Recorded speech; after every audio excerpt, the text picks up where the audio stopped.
Gracias por permitirnos este espacio, Señor. Gracias por tu misericordia sobre nosotros, tu gracia, tu favor, Padre Celestial. Gracias, Señor, porque, bendito Dios, nos has llamado a esta labor tan importante, Señor. Ayúdanos a tomar con responsabilidad nuestra tarea. Ayúdanos a entender que estamos delante de ti, Señor, y venimos de parte de ti, Señor, a predicar tu palabra, bendito Dios. Y debemos hacerlo con dedicación, Señor, con esmero. Ayúdanos, bendito Padre, a ser cada vez más excelentes en nuestra labor. Perdónanos si hemos sido indolentes, perdónanos si hemos sido eh, negligentes, Señor. Y te rogamos, Señor, que nos des entendimiento. Esta tarea no es fácil, Señor, tú lo sabes, cómo nos cuesta, tú sabes que aún a mí me cuesta. No es fácil, Señor, trabajar el texto, no es fácil entenderlo, profundizarlo y luego presentarlo a nuestros hermanos. Por eso te rogamos que nos asistas, que nos des de tu espíritu, Señor, que nos des sabiduría, entendimiento, que, Señor, también haya en nosotros esta disposición para aprender, para crecer, Señor, en esta labor. Padre, bendice Dios cada uno de mis hermanos, a cada uno de los que vienen en camino, que podamos disfrutar de este tiempo, Señor, de esta comunión, de este estudio y podamos, Padre Celestial, ser edificados mutuamente, Señor. Tú sabes que yo aquí al frente no soy un maestro, Señor. Tú sabes que solamente estoy compartiendo de lo que tú, Señor, has dado, Padre Celestial, de lo que tú has querido darnos, Señor, de lo que tú has compartido a nuestras vidas, Señor. Y yo lo hago, Señor, como he recibido de gracia, Señor, así mismo, Padre. Por eso te ruego, Dios, ayúdame también. Ayúdame, Señor, a usar las palabras precisas y, Señor, que sea de mucho provecho para mis hermanos, Padre. La gloria la damos solamente a ti porque, Señor, eres el único que realmente la merece. Solamente tú eres digno de gloria y de honra. Te damos gracias, Señor. En Cristo Jesús oramos. Amén. Amén. Bueno, mis hermanos, quisiera, antes de introducir el tema, pues una vez más recordarles que les decía en la primera vez que nos vimos, no soy un experto, así que por favor, téngame paciencia. No, no, quizás no tengo todo completamente claro, pero como pues oraba, quiero compartirles lo que he aprendido, que muy seguramente algunas cosas les van a servir. Algo que quería recalcar es que, y la vez pasada lo dije, esta labor es de toda la vida. Quisiera que ustedes se mentalizaran con algo y es, si ustedes están llamados a predicar la palabra del Señor, toda la vida necesitamos aprender cómo predicarla, cómo abordar el texto, cómo estudiar el texto, cómo digerir el texto, cómo eh, trabajarlo de tal manera que luego lo podamos presentar. Entonces, ahora, ¿por qué lo digo que de toda la vida? Porque en la experiencia que he tenido, he ido como excavando y creo que todavía me faltan muchos kilómetros para seguir excavando. Yo fui, la primera exposición que tuve en cuanto al tema de exégesis fue en la médula, pero luego llegó este programa de Simon's Truths y ahí avancé otro poco, pero me di cuenta que, pues gracias a Dios por estos ministerios, pero nos dejan como la como el abrebocas de lo que todavía falta. O sea, es como una introducción. Simon's Truth es una muy buena introducción, pero ese es solamente eso. Porque de todas formas, esto hay que seguir. Como yo les decía la vez pasada, lo ideal, si nosotros queremos ser buenos expositores de la escritura, lo ideal sería, perdón, que trabajáramos los textos desde los originales, desde el griego y desde el hebreo. Y creo que eso es una meta que tenemos que tener nosotros. Quizás ahorita no vamos a hacerlo, no vamos a trabajar el texto desde el griego, desde el hebreo, pero la idea es que hacia allá tenemos que ir, a manejar, ojalá, estos idiomas y poder, pues, trabajarlos desde sus idiomas originales. Entonces, si se dan cuenta, pues esta tarea es bastante larga. O sea, esto nos va a tomar toda la vida, ¿sí?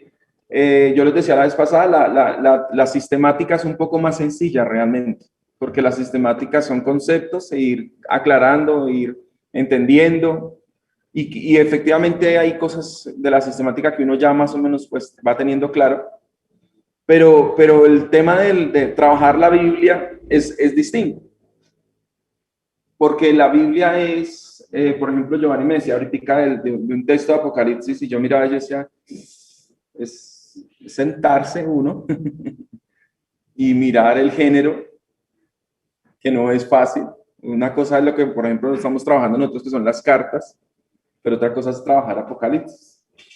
Y sentarse uno a predicar Apocalipsis, necesita uno de verdad haberle metido el diente muy bien y muy seriamente. Y eso quiero recalcar, porque yo en mi experiencia, yo recuerdo inclusive antes de conocer la Reforma, yo dije, pues, muchas cosas de las que me enseñaron no son, entonces, ¿qué voy a predicar de ahora en adelante? Entonces yo dije, pues el Señor me llevó ahí, pues voy a predicar un libro de la Biblia y comencé a predicar hebreo, pero pues sin nada de lo que pues ahora entiendo. Y bueno, aunque muy seguramente cometí muchos errores, pero fue un buen inicio, al menos fue un inicio. Pero hoy me doy cuenta, muchos años después, más de 11 años después de que prediqué Hebreos, que de esta tarea nos demanda mucho tiempo, hay que dedicarle mucho tiempo, hay que dedicarle eh, eh, horas sentado, leyendo, releyendo, tomando el texto, subrayándolo, bueno, una cantidad de cosas que de verdad son necesarias que hagamos.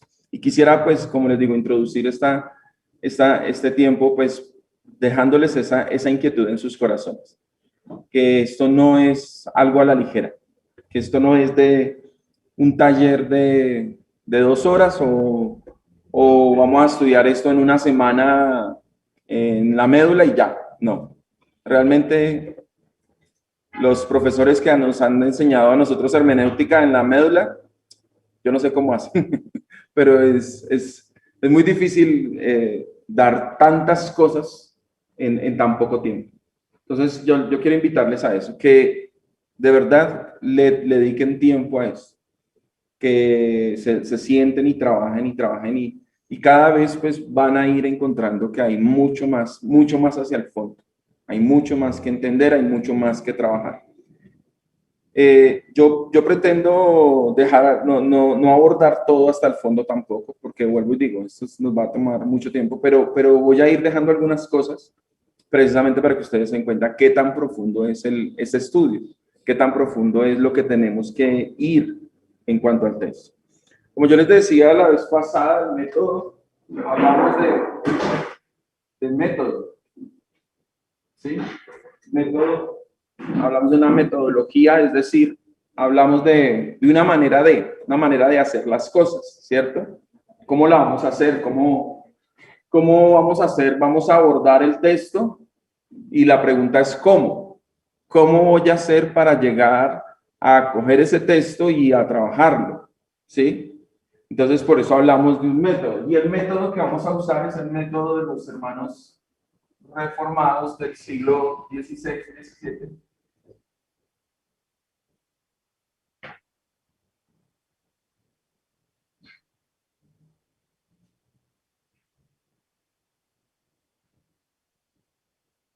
El método es el método gramático histórico redentivo. ¿Mm? Gramático histórico redentivo. Cada una de estas cosas, cada uno de estos componentes es como una capa, ¿sí? Una capa de todo lo que debemos estudiar. Y cada uno de estos pues tiene muchas cosas. Esto nos va a ahondar mucho más. Cuando hablamos de lo gramático, pues vamos a hablar de las letras, de las palabras. Cuando hablamos de lo histórico, pues hablamos de ese contexto, ¿cierto? Para poder entender el texto. Y cuando hablamos de lo redentivo, pues hablamos de lo teológico y entendiendo la unidad de la Biblia.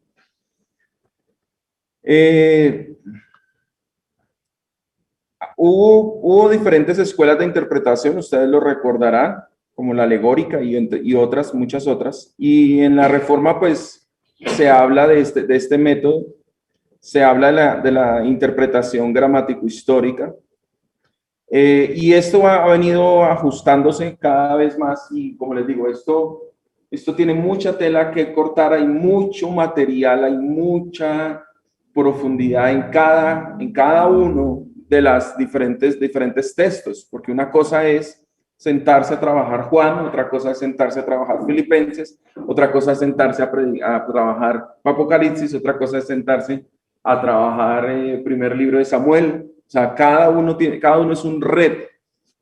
Y quisiera que ustedes lo vieran de esta manera. Cada libro de la Biblia es un reto. Y es un reto realmente bastante fuerte. Yo, por ejemplo, prediqué Génesis y entonces dije, pues voy a continuar con Éxodo, no debe ser tan difícil. En el capítulo 6 ya quería abandonar Éxodo, ya no quería seguir predicando Éxodo, porque es bastante complicado. Es bastante complicado. Cuando hablamos de lo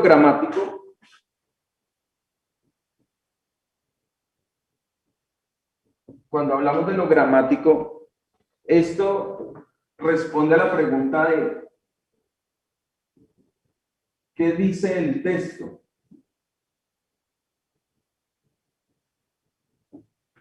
¿Qué dice el texto?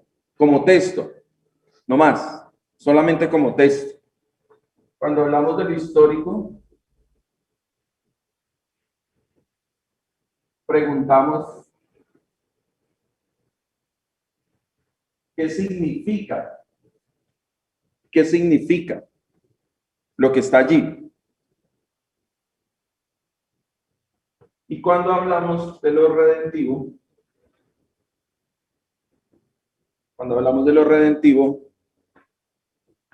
la pregunta es ¿qué implica?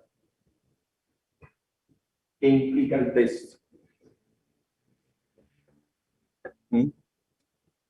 Nosotros nos acercamos al texto y lo que encontramos que son palabras, ¿cierto? Palabras. ¿Qué significa ese texto? Si yo me encuentro un pedazo de hoja y leo, hasta aquí he soportado y ya no aguanto más, así que me despido.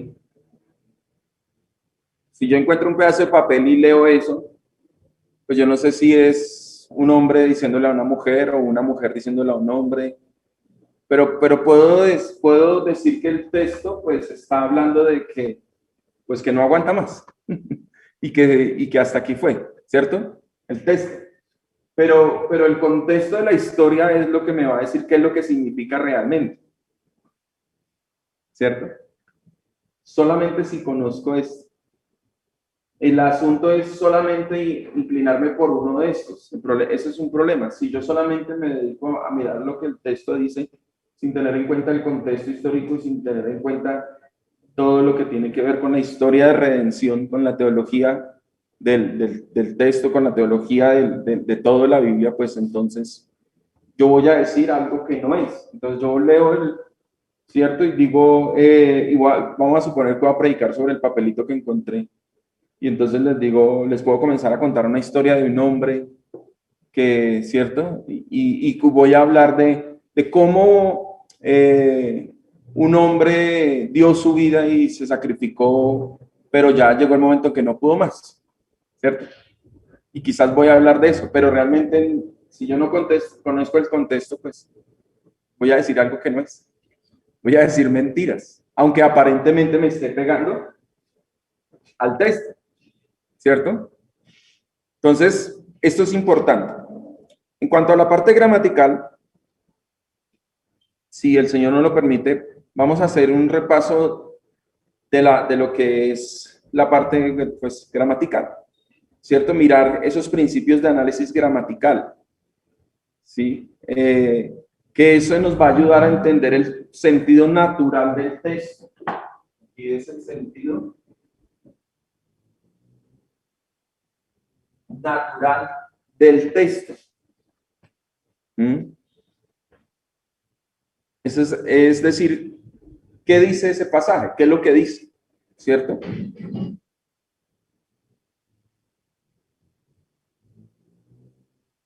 En cuanto al contexto, en cuanto a la parte histórico, el contexto histórico, vamos a encontrar el sentido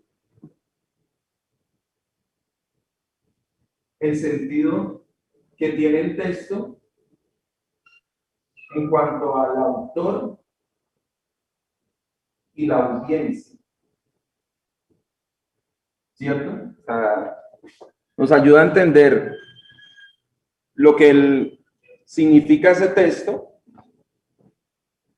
ya cobra mayor sentido porque ya tenemos en cuenta el autor y la audiencia, ¿cierto? ¿Qué fue lo que ellos tenían en mente? ¿Qué le entendieron cuando leyeron, por ejemplo? Todo me es lícito, mas no todo me conviene. ¿Qué fue lo que entendieron ellos con eso?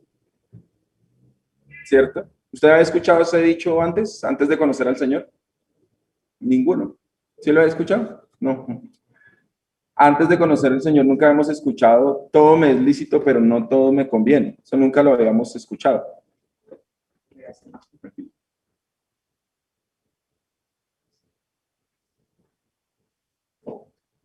Pero resulta que los que le escucharon, los corintios, a ellos sabían a qué se está refiriendo. Él sabe, ellos saben, porque ellos entienden ese lenguaje. En tercer lugar, vamos a conectar el pasaje con el resto de la escritura para hallar el sentido teológico.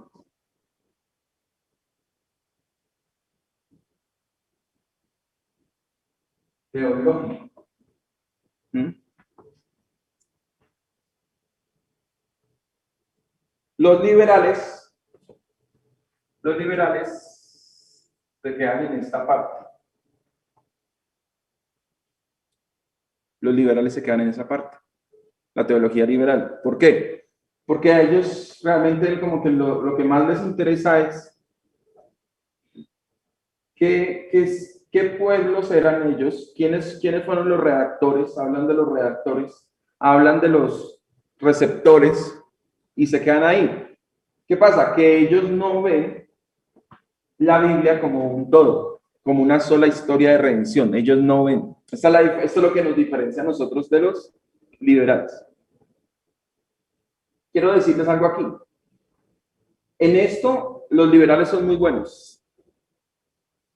En esto, tanto en lo gramático, y ustedes ahorita se van a dar cuenta, como en todo en lo histórico. Ellos pueden decirles a ustedes, fácilmente usted puede encontrar con un comentario liberal acerca de, por ejemplo, venga, le digo que recuerdo, acerca de, por ejemplo, el tema de Isaac y la que va a ser la esposa de Isaac. Ellos le pueden decir cómo era en el Antiguo Oriente la situación, cómo era que se concebía ese tema del compromiso, del casarse, o sea, y ellos pueden ahondar muchísimo y ellos se toman de datos arqueológicos, Se toman de todo la parte cultural, son muy buenos en esta parte, son muy buenos en la parte gramatical, pero se quedan ahí, dejan sin vida el texto. Tienen muy buenos comentarios, pero es solamente letra muerta. Porque ¿qué les falta? Lo más importante. Lo más importante. La tarea nuestra entonces es ¿qué quiso decir el autor bíblico? Teniendo en cuenta las palabras, el contexto y la inspiración divina. Porque nosotros entonces, precisamente como les decía, nos diferenciamos en que nosotros creemos que aunque hay un autor humano, ¿cierto? Ahí por eso en un contexto histórico, también hay un autor divino, que no se equivocó, que no puso las palabras allí porque sí, sino que todo lo tiene claro. Entonces, ¿qué quiso decir el autor? Cuando nosotros vamos a predicar, tenemos que entender esto. Yo me voy a acercar a un texto y lo primero que tengo que entender es, yo tengo que encontrar qué fue lo que quiso decir el autor con este párrafo, con esta frase, con esta oración, con este libro. A eso es lo que nos vamos a enfrentar. Por eso no es una tarea fácil. Yo no puedo presuponer lo que el autor quiso decir. Yo no puedo con una lectura decir, sí, yo ya entendí. No, eso es soberbio. Eso es soberbio de nuestra parte decir que es que ya con una sola lectura yo ya le entendí, ¿no? Yo he leído por ejemplo, este texto de Filipenses y esta mañana volví otra vez. Todavía hay cosas que no entiendo. Hay partecitas que todavía tengo como inquietudes, como dudas. Entonces, esto tiene que ver con lo que dijo, es decir, el contenido. Escúchame bien a esto. Lo que dijo, es decir, el contenido, ¿cierto? Tiene que ver con por qué lo dijo,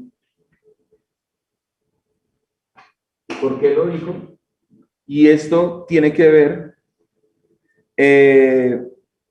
con el contexto literario.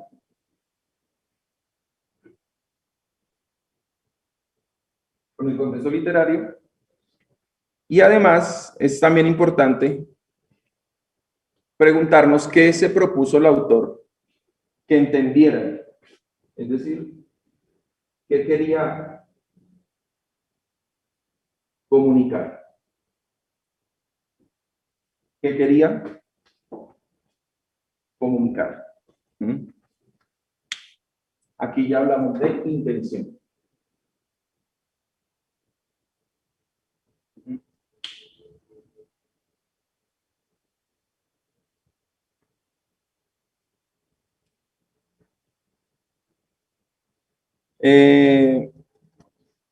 Hay dos clases fundamentales de preguntas que uno debe hacerse sobre cada pasaje bíblico.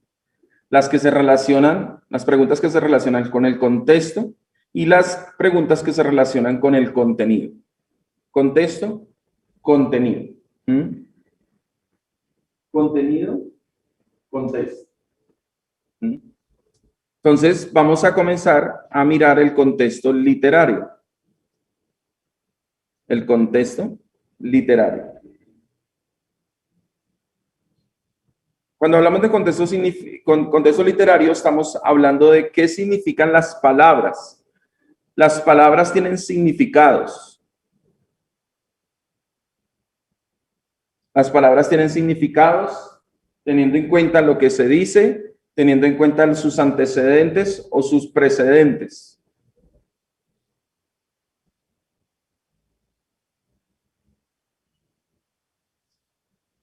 Si tenemos en cuenta los antecedentes y los precedentes, entonces vamos a hallar lo que se conoce, ustedes ya quizás se han hecho el taller de Sigmund Freud.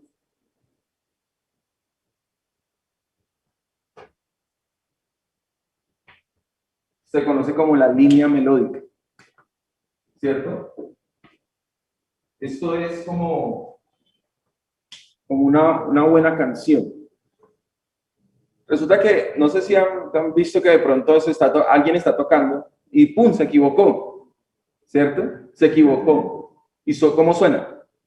Suena terrible, ¿cierto? Se equivocó, tocó una nota por allá que no era y todos, bueno, o por lo menos los que más o menos tienen buen oído identifican como que, uy, ¿qué pasó ahí? ¿Cierto? ¿Qué fue lo que pasó? Que precisamente, vamos a dibujar la línea melódica de esta manera. Y resulta que, pues va, tiene una, ¿cierto? Tiene una armonía, ¿cierto? Y de un momento a otro va y se sale. Entonces resulta que nosotros si vamos a trabajar una parte de este texto, y resulta que yo le doy un significado que no es, ¿cierto? Entonces yo me estoy saliendo de la línea. Para no salirme de la línea, yo tengo que tener claro el antecedente y el precedente. El antecedente y el precedente. ¿Para qué? Para poder entonces siempre andar sobre la línea melódica.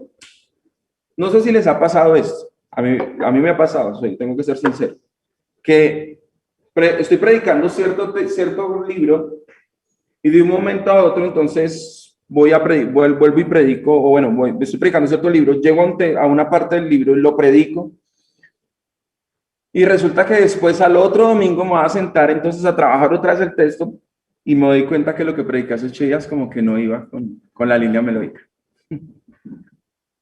Como que me salí. Como un momento porque digo, ay, como que le di un sentido que no era. Y eso nos puede pasar a nosotros en cualquier momento. Y yo creo que si somos honestos, creo que a todos nos ha pasado.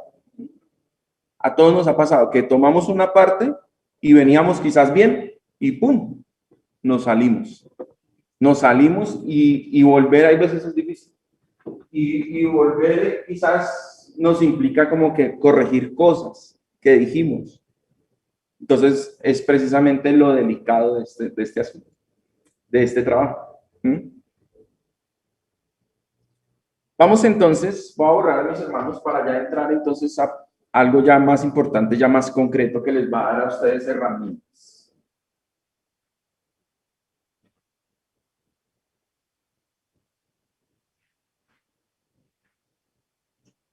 Les va a dar a ustedes herramientas para el trabajo.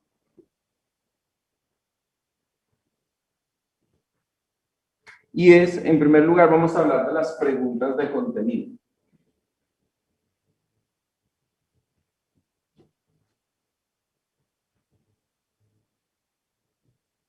Preguntas de contenido.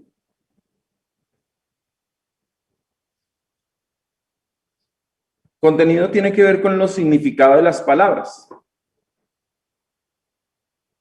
Las palabras tienen significados en sí mismo, pero además las palabras están relacionadas con otras palabras, unas relaciones gramaticales en las oraciones. Y es importante entonces ver esas relaciones que tienen esas palabras. Ya estamos hablando un poco más de lo que ya es el texto como tal. Vamos a hablar entonces ya en este punto en primer lugar, colocar numeral A, gramática. ¿Qué tan importante es la gramática en un texto? Leamos por favor Marcos 12:26 para mirar qué tan importante es la gramática. Pero respecto a los muertos, no. Pero respecto a que los muertos resucitan, no habéis leído el libro de Moisés, como le habló Dios en la zarza, diciendo: Yo soy el Dios de Abraham, el Dios de Isaac y el Dios de Jacob. El 27 también. Marcos 12, sí, el 27. 27. Dios no es Dios de muertos, sino Dios de vivos. Así que vosotros mucho erráis. Ustedes recordarán que lo que el Señor está hablando allí está discutiendo con los saduceos el tema de la resurrección. Ese es el tema. Resulta que el Señor les muestra que la resurrección es bíblica y resulta que lo hace a través de una sola palabra. A través de una sola palabra. Y además, el tiempo verbal de dicha palabra. ¿Cuál es esa palabra? ¿Preguntas? Yo soy el Dios de Abraham.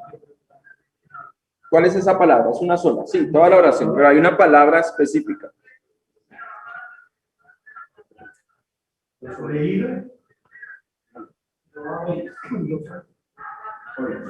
Soy. Soy porque no le está diciendo, si pudiéramos decir yo, es importante, claro, pero si el Señor dijera yo fui o yo seré, cambia, ¿cierto?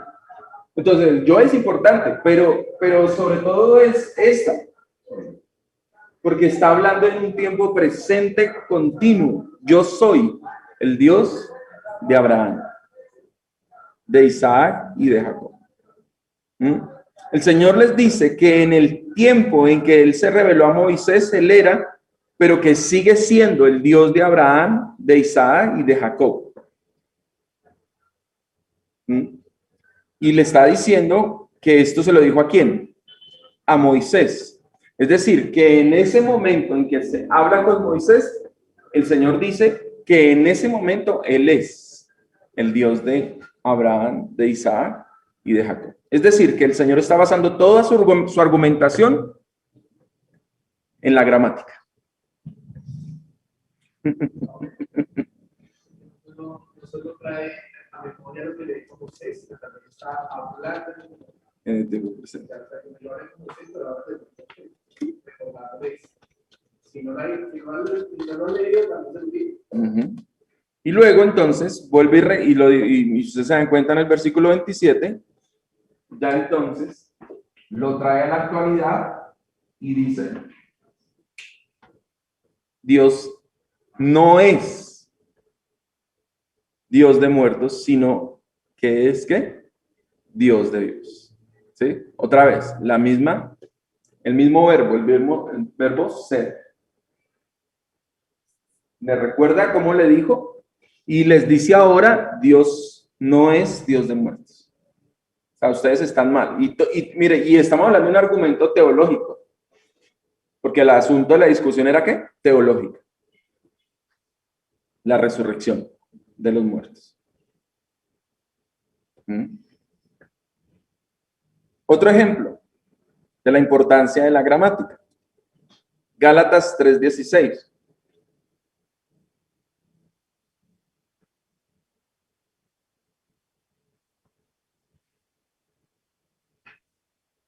Gálatas 3:16. Ahora bien, a Abraham fueron hechas las promesas y a su simiente. No dice y a la simiente, como si hablase de muchos, sino como de uno, y a su simiente, la cual es Cristo.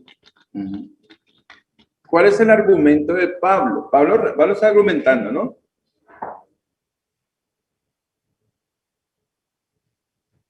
Pablo les está diciendo, ustedes recordarán el contexto de los Gálatas, ustedes más o menos saben algo de los Gálatas, ¿cierto? Ellos estaban yendo hacia el judaísmo otra vez, hacia el legalismo.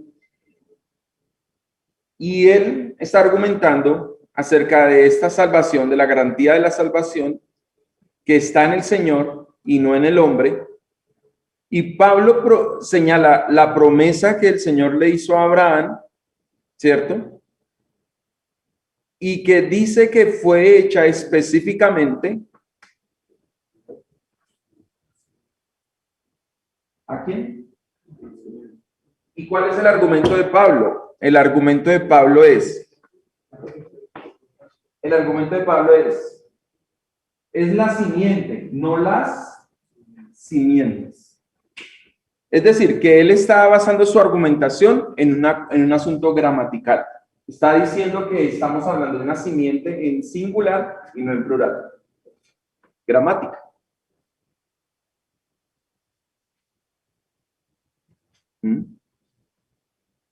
No dice, dice Pablo, no dice y a las simientes, como si hablase de muchos, sino de uno, sino como de uno, a tu simiente.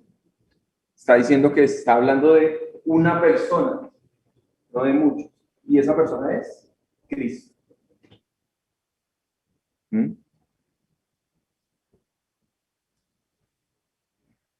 Pablo está mirando Génesis 12:7, donde precisamente él tomó de Génesis 12:7 y hizo un análisis gramatical y encontró que habla de uno solo. En ese punto es importante resaltar algo. Y aquí es donde lamentablemente muchos fallan. Y espero que ustedes, pues por favor, lo identifiquen. Quizás no sé si después podamos ahondar en cada una de estas cosas. Pero resulta que algunos se quedan acá, en la etimología de la palabra, ¿cierto? Esa palabra, si es una palabra compuesta, si viene del griego, si viene del latín, ¿sí? Y como que algunos argumentan desde ahí, desde la etimología. Pero resulta que las palabras no solamente tienen un significado en su etimología, sino que además las palabras tienen una morfología. Es decir, esa palabra no solamente es una palabra o compuesta o que viene del latín, sino que además tiene una forma y hay que estudiar esa forma, si es un verbo, si es un sustantivo, ¿cierto? Bueno, y después vamos a mirar. Además de esto, las palabras también adquieren un valor sintáctico. ¿Qué significa sintáctico? Significa que esa palabra cumple una función dentro de la oración.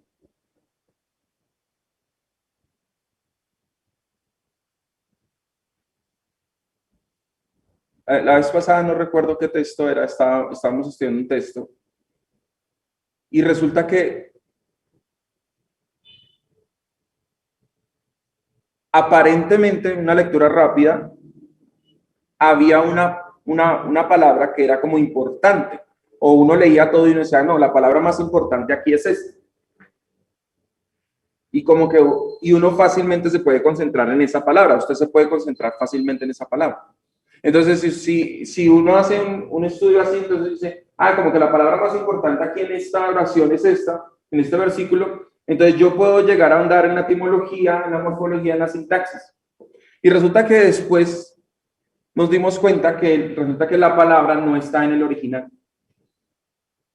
Imagínese usted hacer todo un sermón basado y creyendo que esa es la palabra más importante y usted quiere resaltar todo basado en un texto o en una palabra donde resulta que no está en el original, que era necesaria ponerla para darle sentido a la palabra en español, ¿sí?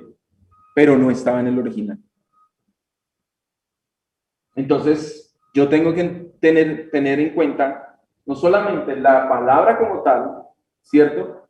No solamente la naturaleza de la palabra, tengo que también tener en cuenta esa palabra dentro de una oración, qué función está cumpliendo. Pero no solamente termina ahí, resulta que también tiene un significado semántico. Y ese significado es dentro de todo lo que el autor viene diciendo, esa palabra, ¿qué significa? Ya no solamente dentro de la oración, sino también las palabras adquieren un significado dentro de lo que se dice. Si un gringo que está aprendiendo español me escucha decir, más vale pájaro, ¿cómo es? Más vale pájaro en mano que mil volando. Pues el gringo se va a imaginar, ¿cierto? O sea, puede imaginarse. Pero para nosotros sabemos qué significa eso. o la famosa llamada palabra, la famosa palabra perico. Y voy a la panería, le digo, enferme a unos pericos. Pero si yo voy a otro lugar en la costa o en otra parte del país, voy a ver pericos y me van a mirar como extraño, ¿cierto? Porque esas palabras tienen una carga semántica. Las palabras en la Biblia tienen una carga semántica. Por ejemplo, la palabra testigo en el Apocalipsis va tomando en la medida que va pasando, va tomando un significado mayor, va tomando una carga semántica. Pero no nos quedamos solamente ahí. Resulta que también tenemos que tener en cuenta la filología. ¿Qué es esto? Esa palabra, para los judíos, ¿qué significa? Por ejemplo, la palabra amén, ¿no?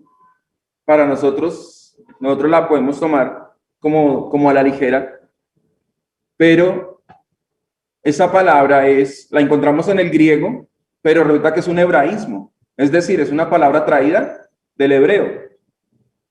Y para ellos, que esa palabra históricamente, esto habla ya de la parte de como la historia de la palabra. Esa palabra en el tiempo, para ellos, ¿qué significaba esa palabra? Ya no solamente, aquí hablamos del autor y los destinatarios, ¿cierto? Y el significado que el autor le da a esa palabra, pero aquí ya hablamos también de un orden filológico, ya la prehistoria, o si resulta que es que esa palabra fue evolucionando en el tiempo y tomó un sentido, o si viene de un idioma más antiguo, ¿cierto? Entonces, lamentablemente, como les digo, algunos se quedan acá, en la etimología de la palabra. ¿Qué significa esa palabra? Ah, es que viene del griego no sé qué. Sí, sí recuerdo. Es una palabra compuesta. Y esa palabra viene del griego tal y significa tal. Ah, bueno, entonces yo le doy ese significado, sin tener en cuenta ni realmente si es un sustantivo, un verbo que, ni además qué función está cumpliendo, si es un sustantivo, pues estamos hablando del sujeto de la oración, es decir, el personaje que está hablando, o simplemente es un sustantivo secundario, si es parte de un complemento directo o directo, ¿sí? Entonces no tengo en cuenta eso, entonces ya va perdiendo el significado realmente de la palabra.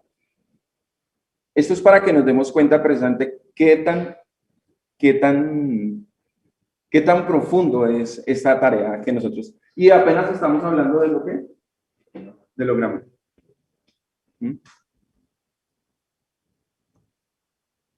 Esto es importante para que entonces nosotros entendamos que trabajar los textos desde hablando de la metodología primero gramático, entonces nos va a tomar tiempo, bastante tiempo. Cuando con nosotros vamos a trabajar Filipenses, la idea es, ahorita estamos haciendo un panorama, una lectura de todo esto, ¿cierto? Subrayando algunas cosas. Pero la idea luego es entrar ya de lo macro, vamos a ir a lo micro, que ya es entonces entrar a trabajar cada texto, ¿cierto? Cuando ya lo vayamos a predicar. Entonces, la idea es desarrollar una metodología para, en esta parte gramatical, entonces nosotros poder entender el texto, solamente el texto. Todavía no hemos entrado en lo histórico, aunque aquí ya, por ejemplo, ya cuando hablamos un poco de lo semántico, la filología ya estamos acercándonos un poco a lo histórico, al contexto histórico. Entonces, esto nos lleva a lo otro que es el contexto histórico.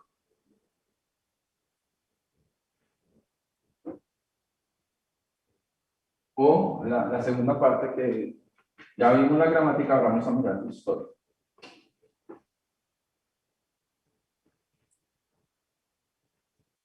Cada libro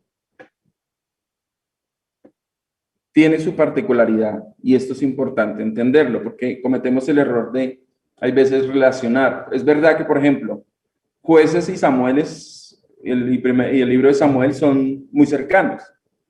Sin embargo, allí hay unos cambios. Ustedes se dan cuenta que Israel está sufriendo unos cambios. Entonces, hay que tener en cuenta eso. Entonces, un libro difiere de otro en este sentido, en esa parte histórica. ¿Mm? Hay cosas como la época, la cultura del autor, la cultura de sus lectores. Si nosotros hablamos del libro, por ejemplo, de Reyes o de Crónicas, estamos hablando de un contexto donde ya Israel tenía rey, donde ya se veían ellos mismos, inclusive su cosmovisión era más de un reino. Pero el Israel del Éxodo es un contexto completamente distinto. El problema es que yo quiera interpretar, ¿cierto? Un texto que estoy leyendo en Reyes como si estuviera pensando en el Éxodo, y eso tenemos que tener cuidado. Hay unos factores topográficos, hay veces, yo personalmente me doy cuenta que hay veces poco le damos importancia a esto. Si dice que está en un monte, eso debe decirnos a nosotros algo. Para un judío, un monte, un lugar alto, tenía un significado. ¿Sí? Contextos geográficos, políticos, la situación del autor, la ocasión del libro, o la carta, o el salmo, si es un oráculo profético. ¿Mm? Todo eso tenemos que tenerlo presente. La pregunta más importante para determinar el contexto histórico de dicho libro es: ¿cuál es la ocasión o propósito del libro? ¿Cuál es la ocasión?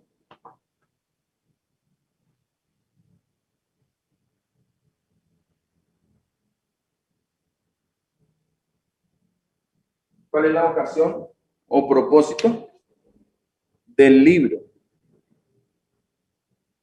Pudiéramos hacerle una pregunta que nos ayuda a precisar es: ¿cuál fue la situación del autor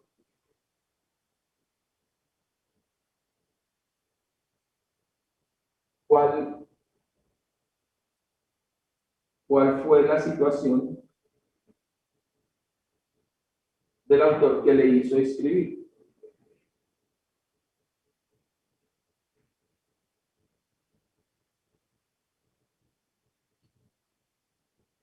¿Cuál fue la situación, cierto, del autor que le hizo escribir?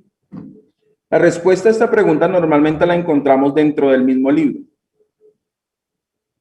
Algo que quisiera resaltar aquí es verdad que hay veces nosotros necesitamos ayudas externas, pero lo más... ¿Qué pasa? ¿Qué pasa? Se movió para al otro lado, ¿no? Más. Es importante, ¿qué les iba a decir? Ya. Es verdad que nosotros podemos apoyarnos, ¿cierto? En ayudas externas, pero lo más seguro, y nosotros precisamente algo que resaltamos es, la Biblia se interpreta a sí misma, ¿cierto? Lo más seguro es extraer las respuestas desde el mismo libro. El mismo libro nos da, ¿sí? Hay ayudas externas que de pronto nos ayudan un poco en el panorama, ¿sí? Pero ojalá primero nosotros encontráramos las respuestas, nosotros mismos, antes de ir a un comentario. Hay diferentes tipos de comentarios, hay comentarios que se dedican más a hablar del contexto histórico. Lo mejor sería que cuando yo vaya al contexto histórico, yo mismo, al comentario, perdón, del contexto histórico, yo después de haber hecho mi tarea, pueda leer el comentario y pueda decir, sí, estoy de acuerdo. O sea, de una u otra manera poder inclusive poner entredicho lo que el comentario dice. La Biblia no la puedo poner entredicho, pero el comentario sí, o lo que otro dice sí.